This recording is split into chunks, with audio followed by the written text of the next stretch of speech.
Hey everyone, welcome back. I'm Jagjot and today we're getting into a question I'm sure you have asked yourself many a times. Should I do my MBA in India or should I go abroad? You have probably already googled the basics, tuition fees, scholarship options and what the rankings say. But here's the thing, most people only scratch the surface. What you really need to ask are the harder questions. What are my chances of landing a high paying job post MBA? Can I actually settle down in that country? How does the cost of living stack up when you add in the hidden costs like insurance and rent deposits? So today we're diving into all of that, and trust me, some of the answers might surprise you.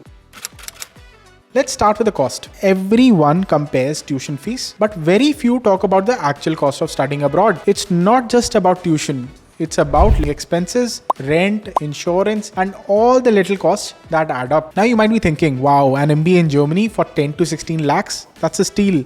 And yes, at face value, it is. It looks like you're saving a lot compared to India, but here's what people don't factor in. Living expenses in cities like Berlin, Munich, Paris, monthly rents can go up to 1 to 1.2 lakh rupees. And that's before utilities, food, and health insurance. My advice, always budget for at least double your tuition fees to cover living costs abroad. It's not just about affording the education, it's also about affording the life around it. So let's move on to the quality. You already know that IIMs, XLRI, ISB are some of the top B schools in India. But when we look at the global rankings, they often fall short compared to European institutions. Let's be real, these rankings do play a role in how employers, especially global ones, see your degree. IIM Ahmedabad is ranked 46 globally. Not bad at all. But compare that to Mannheim or INSEAD, which are consistently ranked in top 50 or even the top 10. And when you look at the starting salaries, you're talking 35 to 50 lakhs in Germany or up to 80 lakhs at INSEAD. So if your goal is to work for a global company or even settle abroad,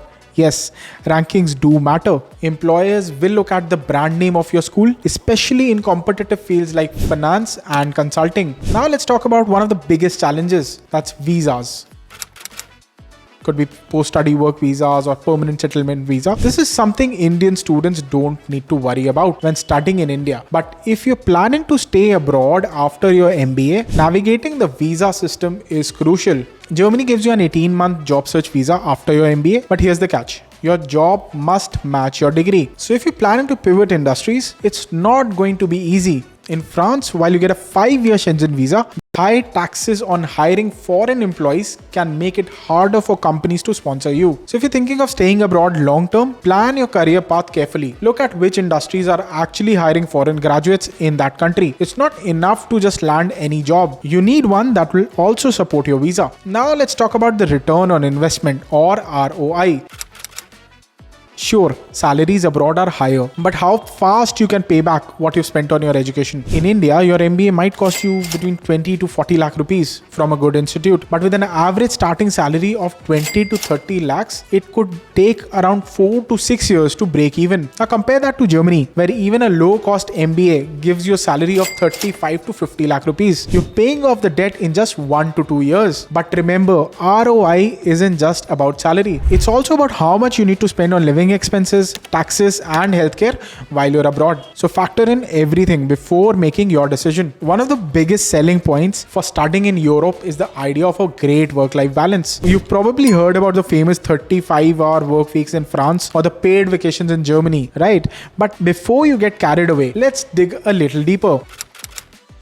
Is it really as good as it sounds? And does the balance actually exist across all industries? In sectors like tech and engineering in Germany, the work-life balance is real. You'll find shorter work hours, flexible working environments, and actual paid holidays. But if you're considering fields like consulting, finance, or the creative industries, it's a different story. Those official work hours might not apply, and you could easily end up working 50 plus hours a week, especially in demanding roles in luxury brands or finance sectors in Paris. My advice, choose the country and industry carefully. Don't just look at the surface level perks. If you're going into a high stakes competitive field, expect to work much harder despite the promise of a 35-hour work week. Let's get real about finances.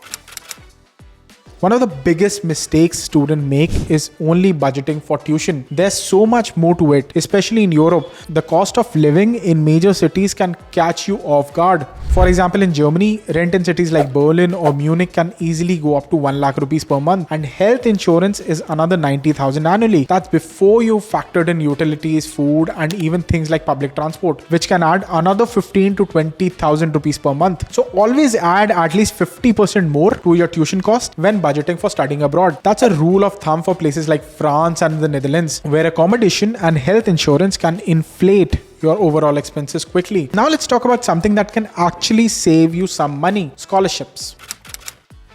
Most of you are already familiar with scholarships like the Erasmus Plus program or the DART scholarships in Germany, but there are plenty of other lesser known options that could make a huge difference. If you're serious about studying abroad, start researching these scholarships now. A DART scholarship in Germany, for instance, covers not only your tuition but also your living expenses. In Italy, the Invest Your Talent program even includes internships, which is a huge plus when you're trying to build work experience while studying.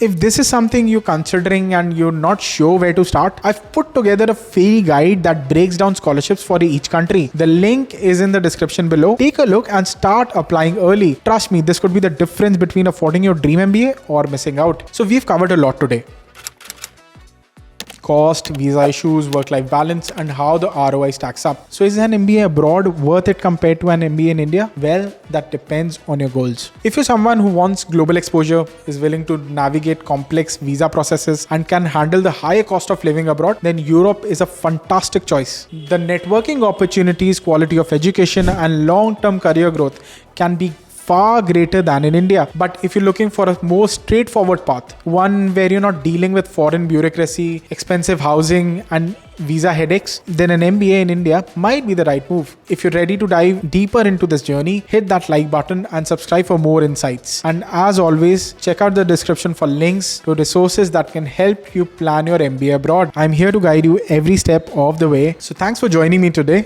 I'll see you in the next video. Until then, keep your dreams big and your plans even bigger.